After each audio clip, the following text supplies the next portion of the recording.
1996년 9월 16일 오후 3시경 서울 봉천동에 살던 염씨는 옆집에 호박죽을 갖다 주라는 심부름을 보낸 4살짜리 딸이 울상을 지으며 다시 돌아온 모습을 보고 이상함을 느꼈습니다. 무슨 일이냐고 묻자 딸이 집에 피가 보인다고 했어요. 염씨는 호박죽을 가지고 직접 옆집으로 찾아갔죠. 당시 봉천 7동은 다세대 밀집촌이었습니다.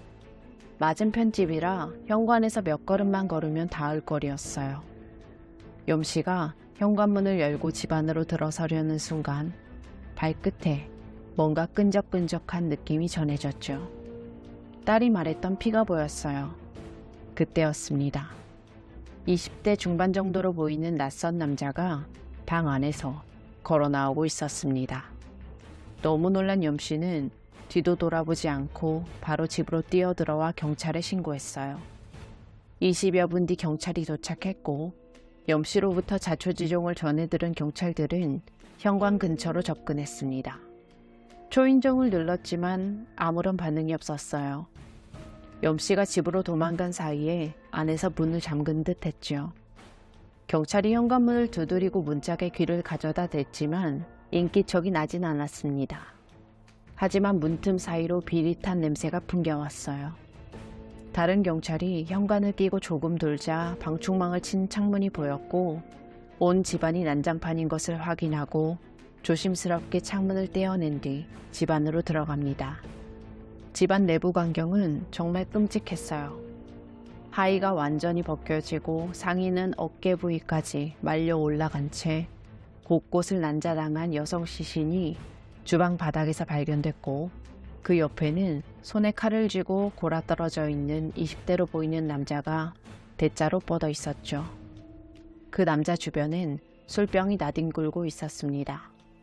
그리고 작은 방에도 이불을 뒤집어 쓴 채 여러 군데 칼에 찔린 남자아이 둘의 시신도 추가로 발견됩니다.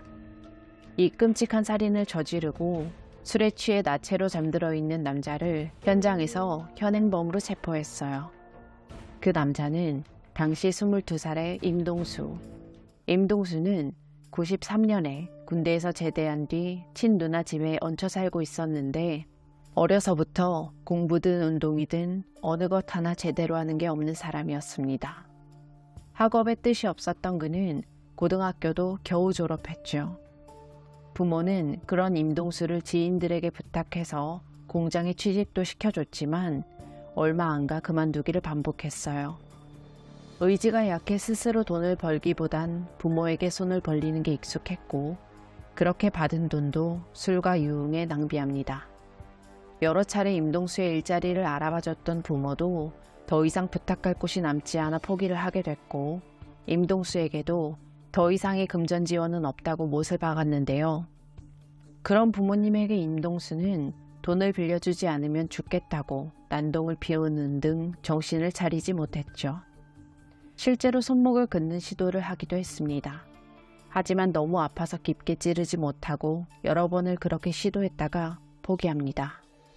결국 돈이 궁해지면서 공사판을 전전했죠. 술값이라도 벌어야 했거든요. 반도체 특수로 최고의 호황기를 보내던 경제가 1996년에 접어들면서 버블 붕괴가 시작됐고 그 징조는 건설업계에서부터 시작됐습니다.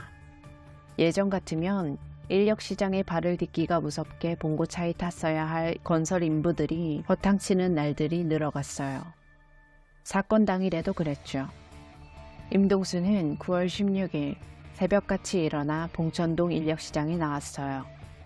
빨리 온다고 왔는데도 이미 많은 인부들이 봉고차를 기다리고 있었습니다. 어쩌다 차가 들어오면 서로 타려고 실랑이를 벌였죠. 그렇게 사람들에게 밀려 임동수는 오늘도 허탕이었어요. 근처 구멍가게에 들러 아침부터 공복에 맥주 6병을 마시고도 모자라 국산 양주까지 구입해 마십니다. 임동수는 술 기운이 올라오자 깊은 자괴감이 밀려왔고 세상도 원망스럽고 가족도 원망스러웠어요. 아무나 죽여버리고 자기도 죽겠다는 생각을 하게 됐죠. 근처 시장의 철물점에 들어가 20cm가량의 칼 하나를 구입합니다. 칼을 구입한 임동수는 봉천 7동 주택가로 발길을 옮겼고 마침 현관문이 비스듬하게 열린 집이 눈에 들어왔어요. 안으로 들어가 보니 아무도 없었죠. 지금이다 싶었던 임동수는 금품을 털기 위해 집안 이곳저곳을 뒤졌어요. 그렇게 10여 분쯤 지났을 때 현관문 열리는 소리가 들렸습니다. 임동수는 숨을 죽이고 칼을 꽉 쥐었죠. 아저씨 누구세요? 4살, 6살이었던 2명의 남자아이가 안방문을 열었어요. 아이들은 처음 보는 남자를 보고 어리둥절했죠. 그런 아이들을 보고 임동수는 지체 없이 아이들에게 달려들었습니다. 얼굴과 어깨, 복부, 가슴 등 사정없이 그어댔어요. 자상만 10군데가 넘었고 큰아이는 어찌나 깊게 찔렸는지 혀가 잘린 상태였습니다. 그때 거실 현관 쪽에서 비명소리가 들렸어요. 근처 가게에서 아이들과 함께 우유를 사들고 집에 들어오던 참이었죠. 그만큼 임동수가 아이들을 죽이는 데 걸린 시간은 순식간이었다는 겁니다. 임동수는 비명소리를 제압하기 위해서 아이들 엄마의 목을 그었어요. 어찌나 칼을 심하게 휘둘렀는지 칼날이 부러질 정도였죠. 단숨에 3명을 살해하고 잠시 숨을 돌리던 차에 염씨가 들어오려던 거였습니다. 염씨가 놀라 도망가는 걸 봤고 서둘러 문을 잠갔어요. 그러고는 냉장고에 있던 술을 찾아 벌컥벌컥 마셨죠. 그리고 가위를 들고 아이들 엄마 쪽으로 다가와 옷가지를 하나씩 잘라냅니다. 그리고 자기 옷도 훌훌 벗어던졌어요. 나중에 진술하길 치정에 의한 살인으로 위장하려고 그랬다고 했죠. 옷을 다 잘라내고 아이들 엄마 옆에 누워 골아떨어집니다. 검거 직후 임동수가 내뱉은 첫 말은 사형당하고 싶다였습니다. 나는 살만한 필요가 없다고, 사는 게 너무 힘들어 사형받자는 생각에 사람을 죽이고 도망치지도 않았다면서 말이죠.